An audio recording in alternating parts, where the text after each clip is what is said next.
Race Weekend is brought to you by Phoenix Fuels.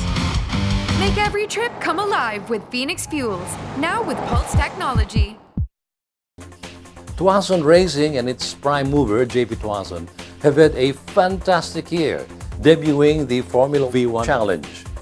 This culminated in the final Formula V1 race weekend that brought together local motorsports legends competing against the current crop of champion race drivers and young up-and-coming stars, as well as international drivers in a 4-hour endurance race featuring V1 cars.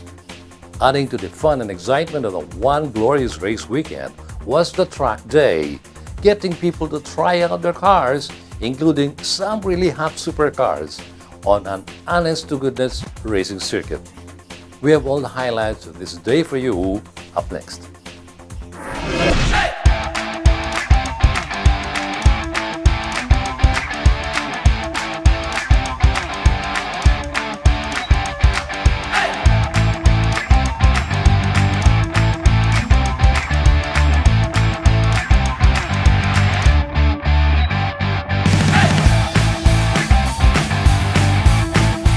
We are back up north here at the Clark International Speedway for a 4-hour endurance race of Formula V1 and Vios cars. Let's go check it out.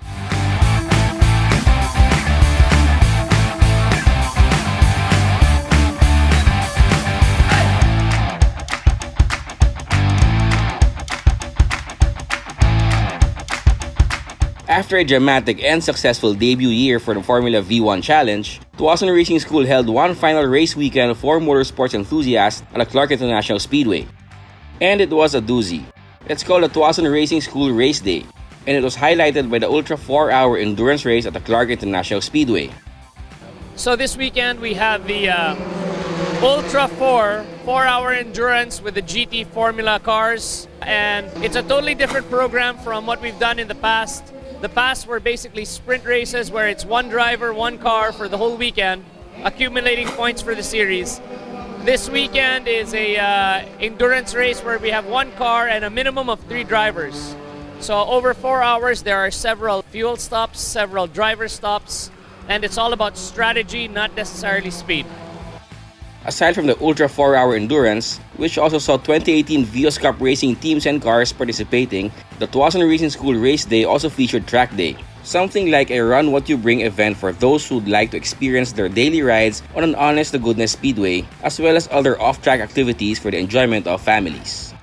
For this weekend, we've had a really successful track day. There was over 100 cars here this morning. We had some supercars from Ferraris, Lamborghinis, Porsches, and then we had the Toyota clubs that were here as well to join us. On top of that, we have some kiddie activities in the back and some simulator races. So it's been a really well-rounded, exciting, family-oriented weekend at the track.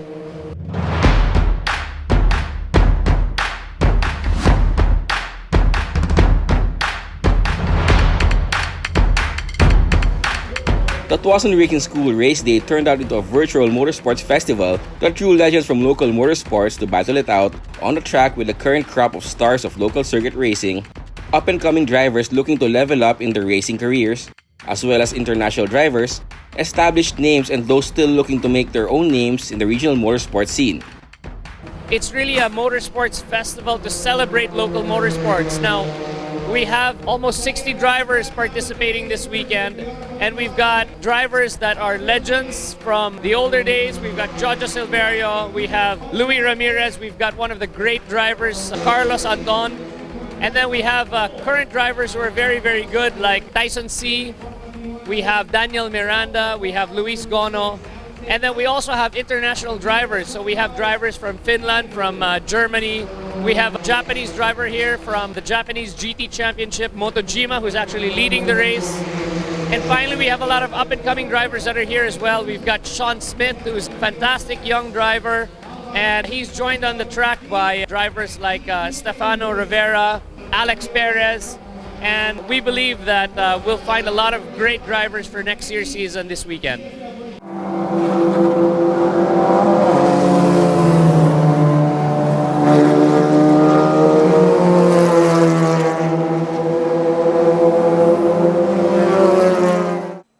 A Among those steeped in local motorsports history, the name Silverio and Ramirez will surely resonate. And surely even the younger generations will recognize the sons of the local circuit racing legends. Dante Silverio and Pochola Ramirez themselves, stars of their own motorsports generation, who were there to enjoy the Ultra 4-hour endurance race.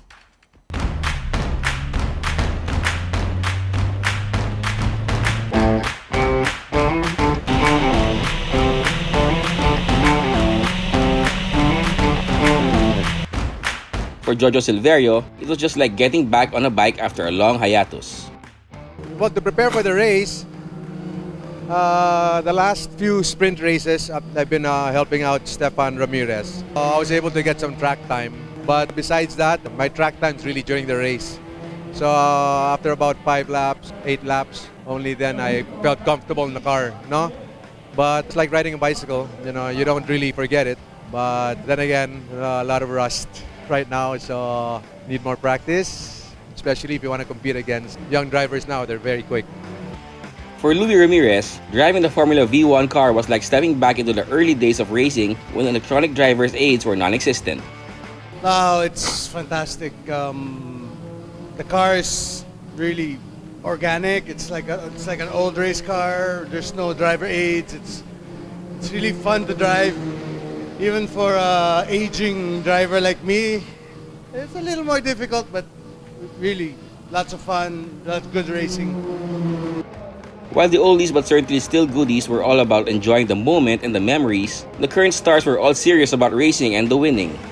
And as JP Tuason said earlier, winning an endurance race is more strategy than speed. Actually, we practice konti lang eh. My teammates are first time to drive the car, and they practice like ilang session lang. And then our strategy will be syempre to go out so many laps, and to fuel, mas madaming laps kami na sa labas, mas okay eh. So we have to be smart sa lap times namin para mas less yun na mas madaming laps namin nagagawa. Well, I had the first stint for today. I just maintained myself in the first top 3. So I just kept calm, made sure I finished my first stint. I have another stint later this afternoon. I'm going to start pushing harder and harder, and let's see what the results will be. We were happy because for this year, our team was champion, Clean Fuel, so we are champion in the pro class. And coming to this endurance race, we called for the help of our friends from Japan, Yuya Motojima-san and Naoki-san. So they came here, tapos nag-drive sila. And then, sa start pa lang, yung first stint, na penalty. Kasi parang nag-start ng engine sa pit lane. And then, so we are 1 lap behind the whole way. Pagpasok ko ng kotse, I was in 2nd or 3rd. And then, inisip na lang, nag-strategy ng team namin, kesa maging 2nd for sure, re-risk namin na hindi na mag-pit. Tapos, we will save the gas na lang. So in the end, that gamble paid off, and we ended up 1st place. For some, it was all about being part of history and just enjoying the competition. How does it feel? Awesome! Super awesome. This is again part of racing history here in the Philippines. Hindi to parati nangyayari. Very fortunate to be part of a team racing the Formula V1 kasi first time din nagkaroon ng Formula V1 series. So, very privileged ng feeling. So this is very competitive race because a lot of young guys participating in this race. Yeah, it's very good, and I was able to fighting young guys first a few laps. I was very fun. After all the racing has been done, it was just fitting that the team led by the first ever Formula V1 challenge, Luis Gono, ended up celebrating on top of the podium. And winning, Luis talks about balance. The greatest challenge is, kasi syempre, karera siya eh. Hindi mo alam kung talagang sasagarin mo o titipirin mo yung gas. So especially sa endurance race, it's a balance of both of it. So swerte kami na sakto this race, tama yung balance namin. The first ever Formula V1 series in local shores now fully completed, most everyone is looking forward to another full season of Formula V1 racing and other forms of motorsports. Next one is next year, hopefully we can race the Formula V1 again. Kasi pag nag-champion ka yata, hindi ka na pwede sumali. So we didn't win the championship naman kasi nabangga nga tayo last race. Dapat panalo sana tayo pero nabangga tayo. So hopefully next year we'll race this year again. And hopefully we can win the championship and go to Suzuka. And hopefully, next year meron ulit. No? Kasi having driven the car for the first time, it's addicting. So let's just all enjoy and hopefully next year, mas matagal na, hindi na 4 hours, maybe 6 hours or 8 hours. For this year, I raced the Formula Renault and Formula V1. Hopefully next year I can still race around Asia. We still didn't have that exact racing series I'll be doing next year, but for sure I'm still going to be out there racing. Hopefully I can race against the best in Asia and let's see how it comes. Flush with the success of this year's race day and Ultra 4-hour endurance race, JP Tuason is looking to next year and an even bigger grid and more international events for Formula V1 racing. For 2019, we're looking at not only growing the grid, but we're also looking at bringing our champion next year to the Suzuka circuit in Japan. And that's my personal ultimate dream. I think it would be fantastic to see a local driver battling it out in Suzuka. And finally, we're also looking at expanding the Formula V1 Challenge outside of the Philippines. We're now in talks with drivers and organizers in countries like Sri Lanka, India, and also Indonesia. So I'd like to invite all the viewers out there to come and check out our races next year here at Clark and online and on the show. Thanks a lot.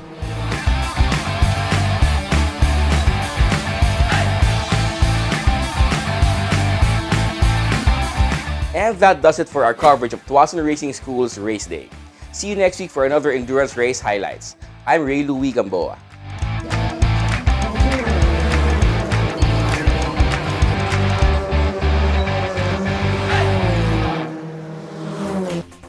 There is no denying that Tuason Racing has a real good thing going with the introduction of Formula V1 racing to the Philippines.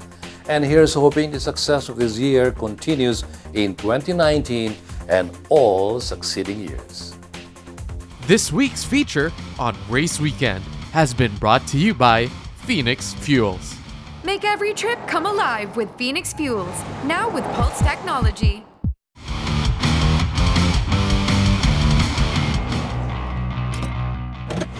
These are the Fuel Masters. Every time they're on the court, it's high performance.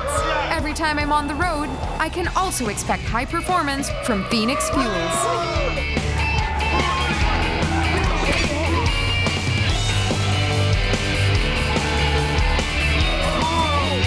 We made it!